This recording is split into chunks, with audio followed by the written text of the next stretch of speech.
Sorry for the inconvenience because अरे यार एक प्रॉब्लम आ गया था फ़ोन में, इसलिए रिकॉर्ड नहीं हो पाया। सो नाउ फिर से हम रिज्यूम करते हैं वहीं से। तो देखो एप्सिलॉन नॉट की वैल्यू ये है, और ये जो पर्टिकुलर वैल्यू है परमिटिविटी ऑफ फ्री स्पेस, मतलब एप्सिलॉन नॉट को हम लोग परमिटिविटी ऑफ फ्री स्पेस बोलते हैं।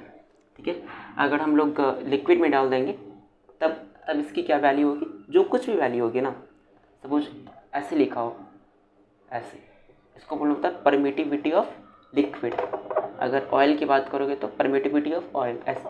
तो वही बात सब है, in the very simple manner हम ये कह सकते हैं। तो एप्सिलॉन नॉट की वैल्यू ये, that is permittivity of free space की वैल्यू ये, और ये एक्सपेरिमेंटल वैल्यू है। 1/4 पाई एप्सिलॉन नॉट की वैल्यू क्या हो जाएगी, 9 × 10⁹ न्यूटन मीटर स्क्वायर पर कूलम स्क्वायर। दैट इज यही के की वैल्यू, यही फिर के की वैल्यू है। तो अगर दो चार्ज पार्टिकल्स रखे हो, कहाँ रखे हो, तो वैक्यूम में रखे हो, तो उस केस में जो फोर्स लगेगा दोनों चार्ज पार्टिकल के बीच में वो कितनी होगी, तो वो इतनी होगी 9 × 10⁹ वो कितनी होगी 9 × 10⁹ कूलम, सॉरी Q1 × Q2/R²। तो ये पर्टिकुलर तेरा लॉ जो कि हमने अभी डिस्कस किया है तुम सबके साथ, राइट। तो इसको हम लोग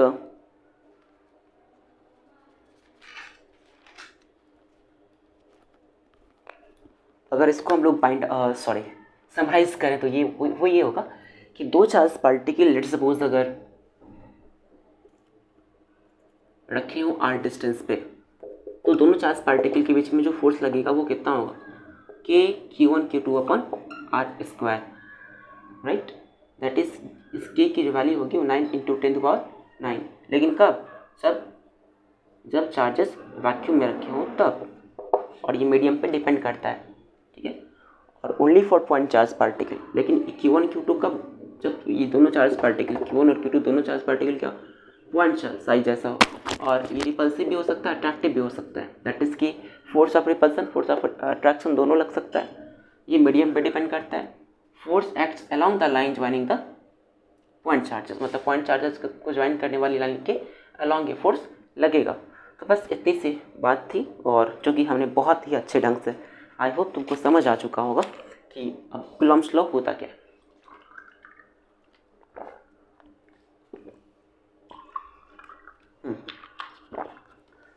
ये कूलम्ब्स लॉ होता क्या है।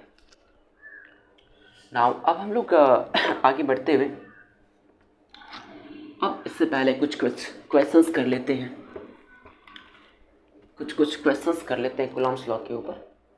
तो चलो सबसे पहला सवाल है,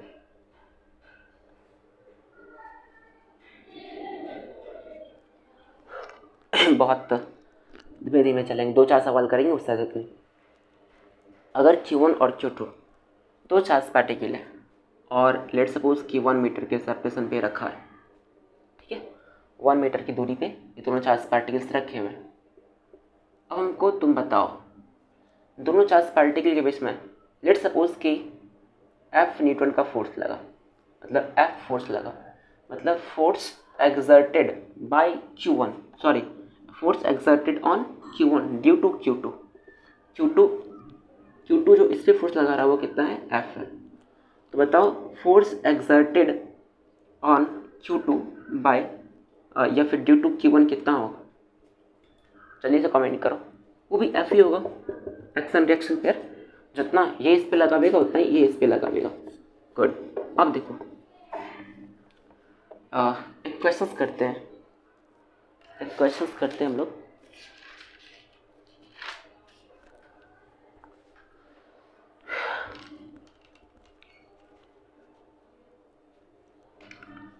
ऐसे समझो, लेट सपोज ये दो चार्ज पार्टिकल्स हैं, राइट, और दोनों चार्ज पार्टिकल के बीच का जो सेपरेशन है वो है d, मतलब d डिस्टेंस पे दोनों चार्ज पार्टिकल रखे हुए हैं। और इस केस में एट सेपरेशन d, जब डिस्टेंस d है तब जो फोर्स ऑफ अट्रैक्शन मतलब फोर्स लग रहा है दोनों के बीच का जो इंटरेक्शन है वो लेट्स सपोज 9 न्यूटन का है। अब सेकेंड केस ऐसा है कि दोनों चार्ज पार्टिकल को जब हम 3D डिस्टेंस पे रखते हैं, मतलब डिस्टेंस अगर हम 3 गुना कर देते हैं, तो बताओ अब जो फोर्स लगेगा, जो न्यू नेट फोर्स होगा दोनों चार्ज पार्टिकल के बीच में, वो कितना होगा फाइंड करो। जल्दी से इस क्वेश्चन को करना, फिर हम इसका सॉल्यूशन तुमको देंगे। पहले वीडियो को पॉज करो, खुद से ट्राई करो। खुद से ट्राई नहीं करोगे बेईमान हो तुम।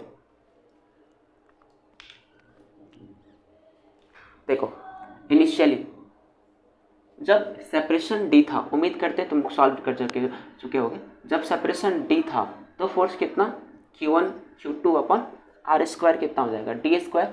तो फोर्स कितना लग रहा था 9 न्यूटन लग रहा था ना, ये इक्वेशन फर्स्ट हो जाएगा। अब जब सेपरेशन 3D हो जाता है तो कितना फोर्स, तो मान लेते हैं कि वो फोर्स F न्यू है, न्यू फोर्स कितना लगेगा, K का वैल्यू तो चेंज नहीं होगा और Q1 Q2 भी चेंज नहीं हो रहा है, राइट। Q1 Q2 भी चेंज नहीं हो रहा है तो इसको मल्टीप्लाई करो Q1 into Q2 upon are square, फिर कितना हो जाएगा, तो आर कितना है, डिस्टेंस कितना है 3D ना, 3D का स्क्वायर कितना हो जाएगा 9D स्क्वायर। कोई दिक्कत, इसको इक्वेशन 2 बोल दो। अब देखो सुनो, इक्वेशन 2 को क्या हम लोग ऐसे लिख सकते हैं कि Q1 Q2 upon D square और 9 इंटू 9। अब एक बात बताओ, क्या फाइंड क्या करना था, ओ हाँ ठीक है।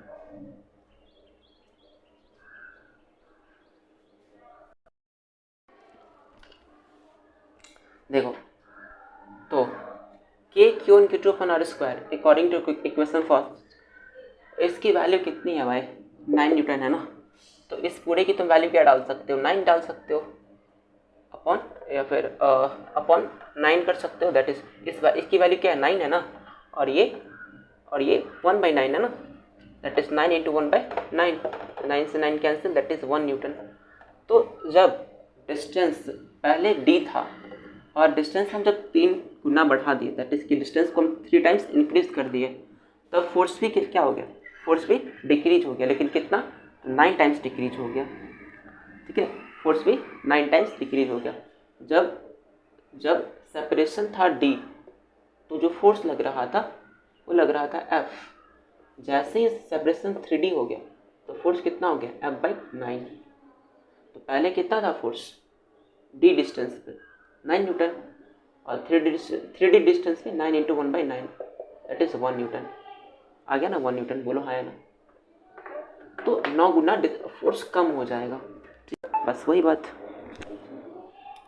उम्मीद करते हैं तुमको बहुत बेहतर ढंग से ये सारी चीज़ें समझ में आ चुकेंगी, और नोट्स में 1-2 क्वेश्चन है उसको खुद से ट्राई करना, खुद से, ठीक है, ना बनेगा तो फिर हम हैं। और मिलते हैं फिर हम इलेक्ट्रिक फील्ड के लेक्चर के साथ तुम सबके साथ। अब हम बहुत ही जल्द या 10 तारीख तक तो 9 तारीख तक ना, 9 को स्कूल खुल रही है ना, 9 तक तो एनी हाउ हमको कंप्लीट करना है इस लेक्चर, इस पूरे चैप्टर को बहुत ही अच्छे ढंग से कवर करना है। वो तो हो ही जाएगा, वो तो बहुत ही अच्छे ढंग से हो जाएगा। चलो मिलते हैं फिर हम अगले लेक्चर में, ठीक है, बाय।